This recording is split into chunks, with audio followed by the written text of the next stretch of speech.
L'Union africaine, UA, par l'entremise de son Conseil paix et sécurité, publie un communiqué en défaveur des autorités de transition qui œuvrent pour la refondation du Tchad. Dans sa décision rendue publique, le Conseil paix et sécurité de l'Union africaine se permet d'empêcher les autorités de transition tchadiennes à se présenter aux élections à venir. Il foule aux pieds les actes issus du dialogue national inclusif et souverain dont leur mise en œuvre est en marche.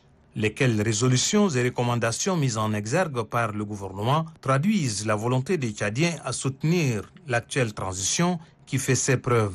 Si le peuple soutient le gouvernement d'Union nationale de transition qui s'active pour un retour à l'ordre constitutionnel, pourquoi l'Union africaine s'oppose-t-elle alors que les décisions des participants à la grand-messe pour la refondation du Tchad sont souveraines et exécutoires, raison pour laquelle le Conseil militaire de transition est dissous, mais le président de transition Mohamed Idriss Déby Itno est maintenu.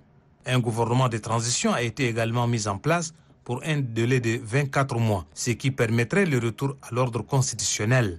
Au regard de la marche de la transition, de la mise en œuvre des décisions prises par les participants au dialogue national inclusif et souverain, l'Union africaine, à travers son Conseil paix et sécurité, doit respecter la volonté des Tchadiens qui n'aspirent qu'à la paix.